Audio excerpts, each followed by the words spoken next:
نبی پاک صلی اللہ علیہ وسلم کا ارادہ نہیں تھا جنگ کا، حضور جنگ کے لیے نہیں نکلے تھے۔ قریش اس طرح کرتے تھے کہ مسلمانوں کے قافلے لوٹ لیتے تھے، لوٹ مار کرتے کرتے مدینے کی سرحد تک وہ آ جایا کرتے تھے۔ ایک قافلہ ابو سفیان لے کے جا رہے تھے تجارت کے لیے، تو اس میں سارے کافروں کا مال شامل تھا۔ ایک قافلہ جایا کرتا تھا، سارے اپنا اپنا مال شامل کر دیتے تھے۔ تو جو کہ یہ مسلمانوں کو ستاتے تھے، تو آج حضور علیہ السلام نے ارادہ کرم کیا کہ ان کے قافلے کو ہم نے بھی روکنا ہے، تاکہ ان کو اس بات کا احساس ہو کہ اس طرح نہیں کرنا چاہیے۔ اس قافلے کے لیے نبی پاک صلی اللہ تعالی علیہ وسلم نکلے، جنگ کا تو ارادہ ہی نہیں تھا۔ 313 لوگ حضور کے ساتھ تھے، اور سواریوں کی تعداد اس طرح کی تھی کہ بعض اوقات ایک ایک سواری پر 3 لوگ سوار تھے، تو 2 آدمی سوار ہوتے تھے، تیسرا پیدل چلتا تھا۔ اور قربان جائیں، حضور علیہ السلام کی مساوات کا یہ عالم تھا کہ نبی پاک تھے، حضرت مولا علی تھے اور جناب زید تھے۔ 2 سوار ہوتے تھے، ایک پیدل چلتا تھا۔ جب 2 غلاموں کے سوار ہونے کی باری تھی، آقا کے پیدل چلنے کی باری تھی، تو حضرت علی نے اور جناب زید نے عرض کی، حضور آپ بیٹھ جائیں، ہم پیدل چلتے ہیں۔ تو حضور فرمانے لگے، نہ تمہارے اندر طاقت زیادہ ہے اور نہ تمہیں ثواب کی ضرورت زیادہ ہے۔ مجھے اللہ نے طاقت بھی زیادہ دی ہے اور میں ثواب سے بھی مستغنی نہیں ہوں، لہذا تم اگر پیدل چل سکتے ہو تو میں بھی پیدل چلوں گا میں بھی پیدل۔ یہ چیز مساوات پیدا کرتی۔ حضور اس طرح جا رہے تھے۔ ابو سفیان بڑے تیز آدمی تھے۔ جب پتہ چلا نا کہ مسلمان حملے کے ارادے سے آ رہے ہیں، تو ایک بندہ جلدی سے دوڑایا، مکے جا کے بتاؤ تم سب کا مال میرے پاس ہے، تو مسلمانوں نے حملہ کر دیا ہے۔ خود اس طرح کیا کہ جس رستے سے وہ جا رہے تھے، وہ رستہ بدل کے رستہ کوئی اور اختیار کر لیا۔ قافلہ بھی بچ کے نکل گیا۔ اہل عرب کا طریقہ تھا ایمرجنسی اعلان کرنے کا، ہمارے ہاں بھی طریقہ ہے، بریکنگ نیوز ہے نا جی، چور آ گیا، پھر وہ کئی دفعہ صحیح بھی آتا ہے تو لوگ یقین نہیں کرتے۔ ہر شے کی تو بریکنگ نیوز ہے، اور کھولے تو بیچ میں سے کچھ بھی نہیں نکلتا، نیری نیوز بھی نہیں نکلتی، بریکنگ کیا نکلنی ہوتی ہے۔ اس لیے میں کہتا ہوں کہ میڈیا کی ہر بات کو تسلیم نہ کر لیا کریں، سوشل میڈیا پہ چلنے والی ہر خبر کو نہ مان لیا کریں۔ یہاں تو اتنا عجیب حال ہے، ہمارے ایک بزرگ عالم دین ہے، بیچارے پچھلے دنوں وضاحت دے رہے تھے، خود بیٹھ کے کہہ رہے تھے وہ میں زندہ ہوں بھائی، کسی نے میڈیا پہ خبر دے دی کہ میں فوت ہو گیا ہوں۔ وہ کہہ رہے تھے مہربانی کرو مجھے سونے دو، سارا دن ٹیلی فون آتے ہیں اور لوگ مجھے ہی فون کر کے میری تعزیت کا پوچھنے لگ جاتے ہیں۔ تو اس طرح نہ کریں، کیا صرف تھوڑا سا میڈیا چلانے کے لیے جھوٹ بولا جائے گا؟ بہرحال انہوں نے جو بندہ بھیجا، تو بریکنگ نیوز کا وہاں بھی ایک طریقہ تھا۔ اونٹ کے کان ناک کاٹ دیتے تھے، اپنے کپڑے پھاڑ لیتے تھے۔ اب اونٹ بڑے زور سے چلاتا تھا، جب اس کا ناک کٹ جاتا تھا، اونٹ چلاتا تو لوگ گھروں سے نکل آتے۔ اب وہ جو بندہ ابو سفیان نے بھیجا تھا، اس نے جا کے اپنے اونٹ کے ناک کان کاٹ دیے۔ لوگ دوڑے، باہر نکلے، پوچھا کیا ہوا، تو اس نے کہا نکلو تمہارا تو مال سارا لوٹنے لگے مسلمان۔ وہ ابو سفیان بچ کے نکل گئے تھے، انہوں نے پیغام بھی دیا کہ میں بچ کے آ گیا ہوں، اب آنے کی ضرورت نہیں۔ لیکن انسان کو جو چیز سب سے زیادہ پستی میں لے جاتی ہے، وہ اس کا تکبر ہوتا ہے۔ تو مینوں جاندا ہی نہیں، تجھے میرا پتہ ہی نہیں، یہ لے ڈوبتی ہے چیز لوگوں کو۔ انہیں بھی لے ڈوبی، انہوں نے کہا جی اب نہیں واپس جانا، اب چلو۔ 1000 کا لشکر، گانے بجانے والی عورتیں ساتھ، شراب کے مٹکے ساتھ، 10 اونٹ روز ذبح ہو رہے ہیں، سردار دعوتیں پکا رہے ہیں، گوشت بھونا جا رہا ہے۔ بدر میں پہنچ گئے، مسلمان بھی 313 پہنچ گئے۔ یہ ساری رات شرابیں پیتے، وہ ساری رات سجدے کرتے، یہ ناچ گانے سرور کی محفلیں سجتی، اور وہ رسول پاک کی تقریر سنتے، حضور کے خطبات سے فیض یاب ہوتے۔ عمیر بن وہب کو بھیجا ابو جہل نے، کہا پتہ کر کے آؤ بندے کتنے۔ اس نے جا کے کہا کہ 312 313 310 اتنے۔ کہنے لگا جنگ کیا کرنی ہے، ان کو سویرے اونٹوں کی پشتوں پہ باندھ کے لے جائیں گے، مکے جا کے دیکھیں گے کیا کرنا ہے۔ یہ تکبر ہے نا۔ تو عمیر بن وہب کہنے لگا ہیں 312 ہیں 313، میرے اندازے میں 310، لیکن ایک کا بھی واپس جانے کا ارادہ کوئی نہیں۔ میں نے جس کو بھی دیکھا ہے شہادت کی دعا مانگتے دیکھا ہے، ارادہ بڑا پکا لے کے آئے، شہادت ہے مطلوب و مقصود مومن، نہ مال غنیمت نہ کشور کشائی۔ نبی پاک صلی اللہ علیہ وسلم نے جب دیکھا نا کہ وہ تو جنگ کے لیے آن پہنچے ہیں اور ارادہ تو قافلے کا تھا، تو حضور نے صحابہ سے مشورہ کیا. نبی پاک علیہ الصلوۃ والسلام نے ہمیں بتایا ہے کہ چیزیں مسلط نہ کرو. ہم نہ اپنا مسلط کرتے ہیں، یعنی تراویح پڑھنے والا بندہ دوسروں کو بڑا گھورتا ہے کہ تو کیوں نہیں پڑھتا، بھئی تو پڑھ رہا ہے نا تو اللہ سے دعا کر یہ بھی پڑھے، لیکن اپنا مسلط نہ کر، دعوت دے، تبلیغ کر. نفل پڑھنے والا سب کو گناہ گار ہی سمجھنے لگ جاتا ہے. عصر کی پہلی 4 سنتے تو کیوں نہیں پڑھتا، تو کیوں. بھئی آپ مسلط کریں گے، آپ رائے دیں اور رائے دے کے سائڈ پہ ہو جائیں. مسلط کرنے کی تو اجازت نہیں. حضور کا تو حکم چل سکتا ہے نا، چلتا ہے نا. لیکن حضور نے بھی صحابہ سے پوچھا، بھئی وہ تو لڑنے آ گئے ہیں، اب کیا کرنا ہے؟ تو حضرت صدیق اکبر کہنے لگے، حضور کرنا وہ ہے جو آپ نے فرمانا ہے. حضرت عمر کہنے لگے، حضور تلواروں کو تو زنگ لگ گیا ہے. اور جناب علی شیر خدا، مرتضیٰ، مشکل کشا، غل عطا، مولا کائنات فرمانے لگے، حضور علی اور تلوار یہ تو رشتہ ہی بڑا پرانا ہے، تیاری کریں. حضور کا خیال تھا کہ انصار بھی تو بولے نا، یہ تو سب مہاجرین بول رہے ہیں. انصار کو جب سمجھ آئی نا کہ اشارہ ہماری طرف ہے، تو حضرت سعد بن عبادہ اٹھے، کہنے لگے، حضور آپ کا اشارہ ہماری جانب ہے؟ فرمایا ہاں. کہا یا رسول اللہ صلی اللہ علیہ وسلم، خشکی پہ بھی لڑیں گے اور دریا میں بھی لڑیں گے. حضور انسانوں سے بھی لڑیں گے اور آپ حکم دیں گے تو جنوں سے بھی لڑیں گے. وہ بیٹھے تو حضرت مقداد اٹھے اور کمال کر دی، کہنے لگے یا رسول اللہ آپ ہم سے ارادہ پوچھ رہے ہیں؟ ہم کوئی حضرت موسیٰ کی قوم ہے جو اپنے نبی سے کہہ دیں گے آپ لڑیں اور آپ کا خدا لڑے؟ سونیا ہم آپ کے ساتھ لڑیں گے اور آپ کے قدموں پہ جانیں بھی قربان کریں گے. نبی کا حکم ہو تو کود جائیں ہم سمندر میں اور جہاں کو محو کر دیں نعرہ اللہ اکبر میں. نہتے 313 بشر شوق شہادت میں نکل آئے تھے میدان میں محمد کی قیادت میں. نہ تیغ و تیر پہ تکیا، نہ خنجر پہ، نہ بھالے پر، بھروسہ ہے تو ایک سادی سی کالی کملی والے پر. نبی پاک صلی اللہ تعالیٰ علیہ وسلم نے جذبات سنے تو فرمایا چلو نہ چلیں، پر چھوٹے چھوٹے بچے واپس کر دو. ایک چھوٹے بچے تھے عمیر بن ابی وقاص، حضرت سعد بن ابی وقاص کے پائی، زمین پہ لیٹ کے رونے لگے، سونیا میں نے بھی جانا ہے. کمپیوٹر کے لیے نہیں رو رہے، موبائل کے لیے نہیں رو رہے، نئی سائیکل کے لیے نہیں، شہادت کے لیے. حضور میں لڑوں گا، اب مجھے لے کے تو چلیں. یا رسول اللہ میں طاقتور نکلوں گا، لے کے تو چلیں. ان کے آنسو دیکھ کے حضور نے فرمایا لے چلو نا ساتھ. فطرت مسکرا رہی تھی. حضرت سعد بن عبادہ ایک دوسرے سے کہہ رہے تھے ہم سے لڑنے آیا ہے ابو جہل. جس قوم کے بچوں کی شجاعت کا یہ عالم ہے، اس قوم میں علی کا کیا حال ہوگا اور امیر حمزہ کا کیا عالم ہوگا. یہ ہمارے ساتھ مقابلہ کریں گے یہ لوگ. اور چھوٹے اتنے تھے حضرت عمیر کے تلوار اپنے ہاتھوں سے اپنے گلے میں نہیں لٹکا سکتے تھے، وہ بڑے بھائی نے لٹکائی. میدان میں نکلے، حضور علیہ الصلوۃ والسلام نے تقریر کی، فرمایا تمہیں پتہ ہے تم کس جنت کی جانب جا رہے ہو؟ وہ جنت ہے جس کی چوڑائی زمین آسمان کے برابر ہے. حضرت عمیر بن حمام انصاری ایک صحابی تھے. جب کریم نے فرمایا نا جنت کی چوڑائی، کسی چیز کی لمبائی زیادہ ہوتی ہے چوڑائی کم ہوتی ہے، جب فرمایا نا کہ چوڑائی زمین آسمان کے برابر ہے تو حضرت عمیر بولے، کہنے لگے واہ واہ واہ واہ واہ. کھجوریں کھا رہے تھے، حضور نے فرمایا تو بڑی واہ واہ کر رہا ہے، کہ سونیا اتنی جنت پیاری ہے تو ہم دور کیوں ہیں؟ یہ دے نا ذرا تلوار. جلدی سے میدان میں نکلے، اللہ نے انہیں شہادت عطا فرمائی. رات ساری وہ مست رہے شراب کے نشے میں، اور حضور ساری رات مصلی پہ رہے، ساری رات دعائیں میں. پتہ کیا کہا؟ اے اللہ یہ میری کل کمائی تھی 313 جو میں لے کے آ گیا، اگر یہ ہلاک ہو گئے تو قیامت تک کون تیری عبادت کرے گا؟ ان کی مدد فرما.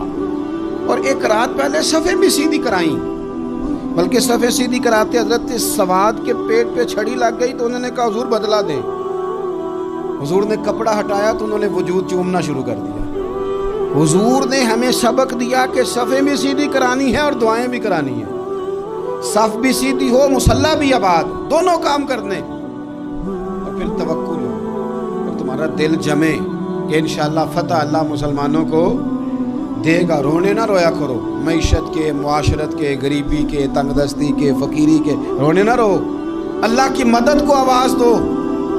ہم نے وہ لوگ بھی دیکھے ہیں بیچارے جو نہ اسلامی معیشت پہ بات کرتے ہیں، نہ معاشرت پہ، نہ اخلاقیات پہ، اور جب بھی بات کریں گے کہیں گے حضور کو تو علم ہی کوئی نہیں تھا، قاری کچھ نہیں سکتے تھے، مجبور محض تھے معاذ۔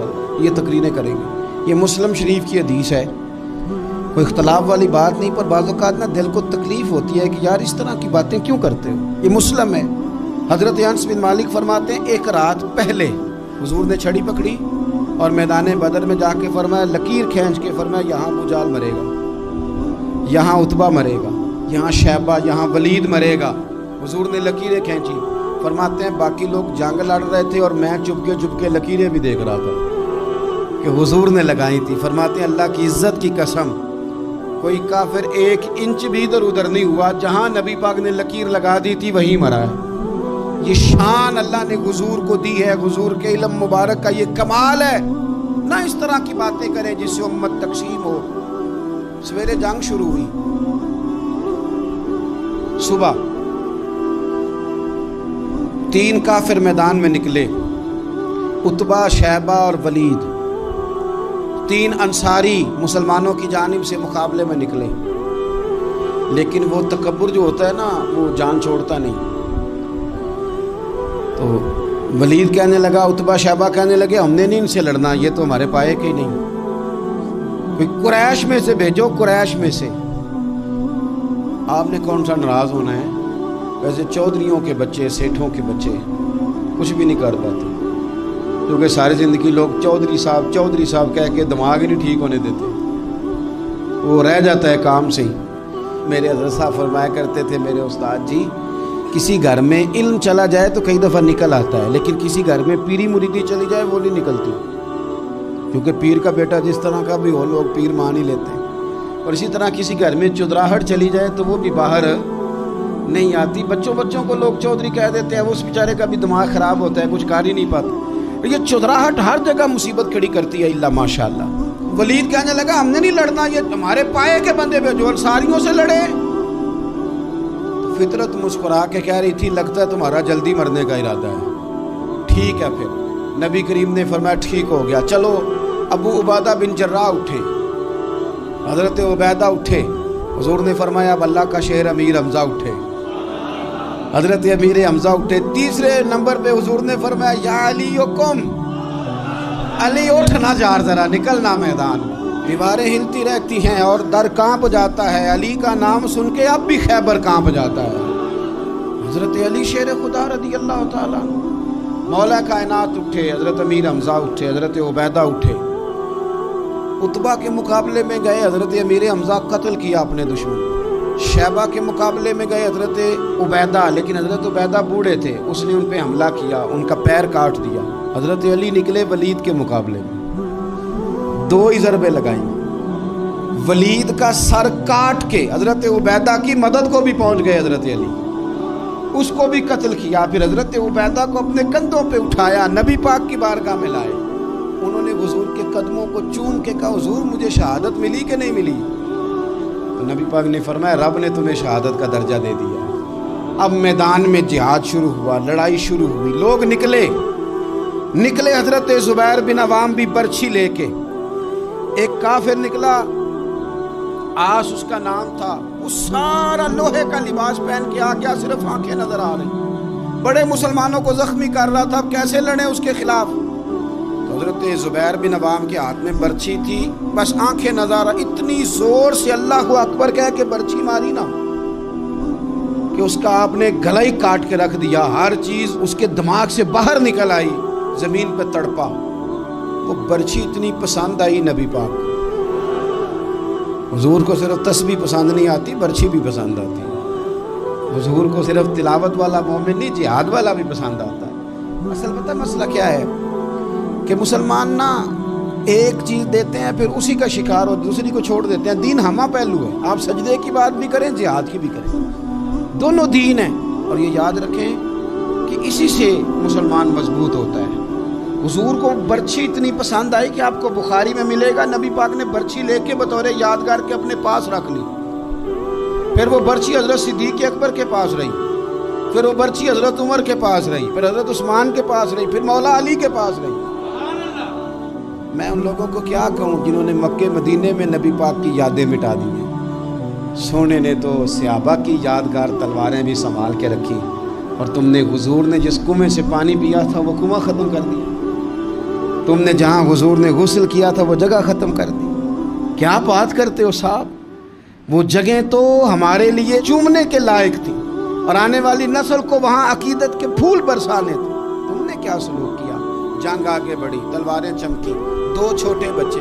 او نوجوانوں، خدا را واپس لوٹو اپنے دین کی طرف، 2 چھوٹے بچے، اور یہ اس طرح کے لفظ ہیں، مجھے کہہ لینے دو وہ دیسی تھے، مجھے کہہ لینے دو پینڈو تھے۔ وہ 2 بچے آ کے حضرت عبد الرحمن ابن عوف سے پوچھتے ہیں، کہتے ہیں چاچا جی ابو جہل کدھر ہے؟ یہ لفظ ہیں حدیث میں، چاچا جی، چاچو کدھر ہے ابو جہل؟ کہتے ہیں میں نے ہاسکے کا پتر، تم نے کیا کہنا ہے؟ تو چھوٹے والے کو باتیں بھی صحیح نہیں کرنے آتی تھی، کہنے لگا چاچا اسے مارنا ہے۔ کہا کیوں مارنا ہے؟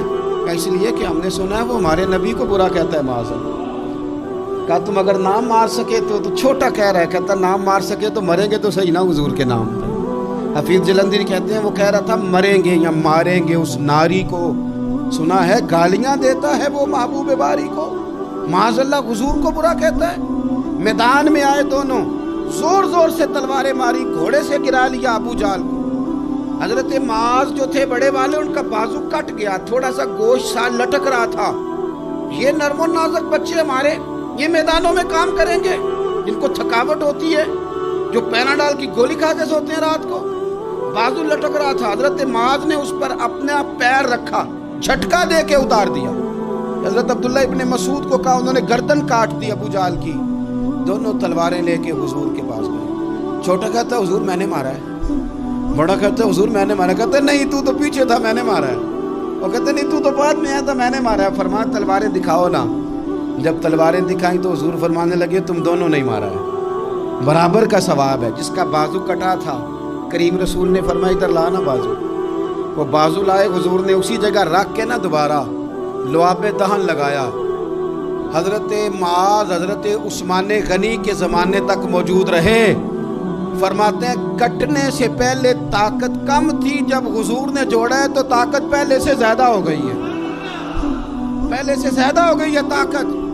کہتے ہیں کہ نبی پاک سید عالم صلی اللہ علیہ وسلم کی خدمت میں حضرت عکاش آئے، کہنے لگے سونیا میرے جذبات کنٹرول میں نہیں آ رہے، میں ان بے ایمانوں کے گلے کاٹوں گا، پر میرے پاس تلوار ہی کوئی نہیں، کوئی تلوار ہو تو ماروں نا۔ ایک درخت کی جڑ تھی، ٹہنی تھی، حضور نے یوں کر کے کھینچی، فرمایا یہ لینا تلوار۔ کہتے وہ حضور کے ہاتھوں میں ٹہنی تھی، میرے ہاتھوں میں آتی گئی اور تلوار بنتی گئی۔ پھر اس سے کافر کاٹے حضور کے معجزات۔ 5000 فرشتہ بھیجا اللہ نے جنگ بدر۔ کتنے؟ یہ میں نے بات اس لیے بیان کی ہے کہ اقبال نے ایک مشورہ دیا، کہتے ہیں تو فضائے بدر تو پیدا کر، فرشتے تیری نصرت کو اتر سکتے ہیں گردوں سے، کتار اندر کتار اب بھی۔ اقبال کیوں ایسا کہہ رہا ہے؟ تو اقبال کہتے ہیں اس لیے کہ آج بھی ہو اگر ابراہیم کا ایمان پیدا تو آگ کر سکتی ہے انداز گلستاں پیدا۔ 5000 فرشتہ آیا۔ مجھے تو لگتا ہے فرشتوں نے بھی دعا کی تھی کہ یا اللہ ہم تیرے نبی کی قیادت میں لڑنا چاہتے ہیں۔ فرشتے آئے، سپر پاور تھی روما، بڑی طاقتور سمجھتی تھی، ایران، روم، یہ کیسر و کسرا، بڑی طاقتیں تھیں۔ عرب کے لوگ تو بوریا نشین تھے، صحراؤں میں نکل کے انہوں نے الٹ پلٹ کے نہیں رکھ دی سارا کچھ۔ علامہ اقبال سے کسی نے پوچھا تھا کہ مسلمان دوبارہ سے کبھی میدانوں میں آئیں گے؟ تو اقبال کہنے لگے ہاں ہاں ضرور آئیں گے، آئیں گے، یہ نکلیں گے۔ کیا کس طرح؟ کہنے لگے میں نے فرشتوں سے سنا ہے، نکل کے صحرا سے جس نے روما کی سلطنت کو الٹ دیا تھا، نکل کے صحرا سے۔ قدسی کہتے ہیں فرشتوں کو، اقبال کہتے ہیں رات کو باتیں کر رہے تھے میں نے سنا ہے کہ نکل کے صحرا سے جس نے روما کی سلطنت کو الٹ دیا تھا، سنا ہے میں نے یہ قدسیوں سے کہ وہ شیر پھر ہوشیار ہوگا، وہ جاگے گا، وہ بیدار ہوگا۔ یہ قدسیوں سے سنا ہے میں نے، وہ آئے گا میدانوں میں۔ گمسان کا رن پڑا، ابو جال قتل ہوا، امیہ قتل ہوا، کچھ دیر کے بعد مارا گیا، ابو البختری اور عتبہ اور شیبہ اور ولید بڑے بڑے سردار قتل ہوئے، 70 کافر مارے گئے، 70 مسلمانوں نے قیدی بنائے، باقی بھاگ گئے اور سامان چھوڑ کے بھاگ گئے اور گھوڑے چھوڑ کے بھاگ گئے، اور جس کو ادھر بھاگنے کا موقع ملا ادھر بھاگا، کہہ رہے تھے ان کو باندھ کے لے جائیں گے، اور جس کو ادھر بھاگنے کا موقع ملا وہ ادھر بھاگا۔ پیچھے سے حضرت سعد بن عبادہ بول رہے ہیں، کہنے لگے ہم نے تو سنا تھا مردوں سے مقابلہ ہے، تم تو بیویوں سے بھی کمزور نکلے ہو، کیا بھاگتے ہو؟ 14 مسلمان شہید ہوئے صرف، 3 دن حضور نے قیام کیا بدر میں، قربان جائیں۔ جنگ کا آغاز بھی میرے نبی کے سجدے سے ہوا، اور جنگ ختم ہوئی تو پھر کریم سجدے میں چلے گئے۔ اللہ تیری مدد آئی تو کام بنا، تیری مدد نہ ہوتی تو کچھ نہ کر پا۔